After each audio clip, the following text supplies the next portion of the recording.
আমাদের 3 জন সংসদ সদস্য আমার বিরুদ্ধে বাণিজ্য মন্ত্রণালয়ের সাবেক সংসদ সদস্য অদূত সাহেব, জিয়া সাহেব এবং শিমুল সাহেব, এই 3 জন আমার বিরুদ্ধে একটা ডিও লেটার দিয়েছিল আমাকে উচ্ছেদ করে তাদের দলের লোককে বসার জন্য। তা আল্লাহ রাব্বুল আলামিন আছেন না, আজকে তারাই উচ্ছেদ হয়ে গেছে, উচ্ছেদ হয়ে গেছে। আমি পরিষ্কার বলতে চাই, আমি বানের পানিতে ভেসে আসা কোনো ব্যক্তি না। আমি বিএনপি আওয়ামী লীগ কোনো সরকারের না। আমি সবসময় নবাবগঞ্জের মানুষের সাথে ছিলাম। আমার সাথে নবাবগঞ্জের ব্যবসায়ী, নবাবগঞ্জের মানুষ আছে। আমি নির্ভয়ে আমি মানুষের কাজ করব, সততা নিষ্ঠার সাথে কাজ করব। আর যেসব চক্রান্তকারীরা এই 3 এমপিকে দিয়ে বন্ধ মানে আমাকে উচ্ছেদ করার চেষ্টা করেছিল, ইনশাল্লাহ তাদের বিরুদ্ধে যা যা প্রয়োজনীয় ব্যবস্থা আমি করব। যারা হরিলুট করেছে, যারা ইনকাম ট্যাক্স ফাঁকি দিয়েছে, যারা বিভিন্নভাবে অবৈধ ইনকাম করেছেন, তাদের বিরুদ্ধে যা যা প্রয়োজনীয় ব্যবস্থা আমি করব। তাদের বিরুদ্ধে আমার সেই ব্যবস্থা নেওয়া ইতিমধ্যে আমি শুরু করেছি। দিন থেকে দেখছেন যে আমার মেসেজ যাচ্ছে যে সন্ত্রাসী লুটেরা যে যত বড়ই শক্তি হোক, আমার কোনো এলাকায় হিন্দু সম্প্রদায়ের উপর আঘাত, পূজা মণ্ডল ভাঙচুর, কোনো মার্কেটে হামলা, লুটপাট এবং কোনো চাঁদাবাজি মাস্তানি করলে তার আমরা হাত ভেঙে দেবো, তার হাত কেটে নেবো, যা যা করার আমরা করব। আমাদের চাঁপাইনবাবগঞ্জের দায়িত্বপ্রাপ্ত সেনাবাহিনীর যিনি আছেন লেফটেন্যান্ট কর্নেল রাজ, উনি আমাকে বলেছেন সন্ত্রাসী মাস্তান যে হোক তার নাম দেন, তার ঠিকানা দেন, তার আমরা হার ঘুরিয়ে দেবো।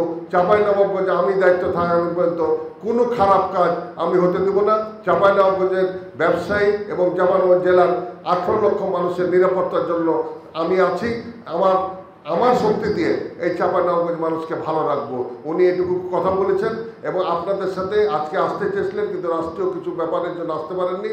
আপনারা যদি অবস্থা ভালো হবে, উনি আপনাদের সাথে এখানে আসবে এবং আমাদেরকে নিয়ে থাকবে। আজকে ব্যাংকের যে আমাদের 16% ইন্টারেস্ট হয়ে গেছে, ইনশাল্লাহ এই ইন্টারেস্ট কমার জন্য নতুন সরকার পদক্ষেপ নেবেন বলে আমার বিশ্বাস। আমি আপনাদের পরিষ্কার বলতে চাই, আমরা ক্ষতিগ্রস্ত ব্যবসায়ীদের আমরা চিহ্নিত করব এবং ক্ষতিগ্রস্ত ব্যবসায়ীদের জন্য যেন যদি সরকার সারা বাংলাদেশে ব্যবসায়ীদের, ক্ষতিগ্রস্ত ব্যবসায়ীদের যদি কোনো সহযোগিতা করে, ইনশাল্লাহ আমার জেলার ব্যবসায়ীরাও আপনার এখানে পাবে।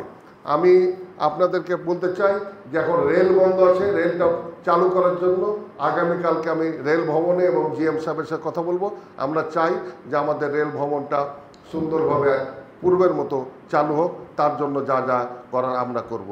আমি আপনাদের সামনে লাস্ট বলতে চাই, আপনাদের দায়িত্ব হচ্ছে যে হিন্দু সম্প্রদায়ের ওপর আঘাত আসতে পারে এবং হিন্দু সম্প্রদায়ের পূজা মণ্ডলকে রাত্রে অন্ধকারে ভেঙে আমাদের জেলার ভাবমূর্তিকে নষ্ট করার জন্য চেষ্টা করতে পারে। এটার জন্য না হয়, তার জন্য ব্যবসায়ীদেরকে আমি অনুরোধ করব।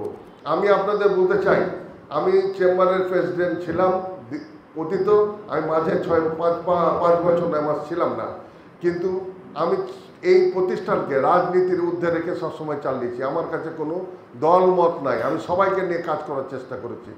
আমি গত 16 মাসে চাঁপাইনবাবগঞ্জের চেম্বারের পক্ষ থেকে যত কাজ করেছি, এই সোনা মসজিদের ইমিগ্রেশন থেকে চালু করার থেকে শুরু করে এ পর্যন্ত ব্যাংক, বিমা, ব্যবসা বাণিজ্য, মানুষের নিরাপত্তা, সোনা মসজিদ স্থলবন্দরের সমস্যা, রহনপুর রেলের সমস্যা, সবগুলো আমি কাজ করেছি। ভালো কাজ করার প্রতিদান হিসাবে গত মাসের জুনের 7 তারিখে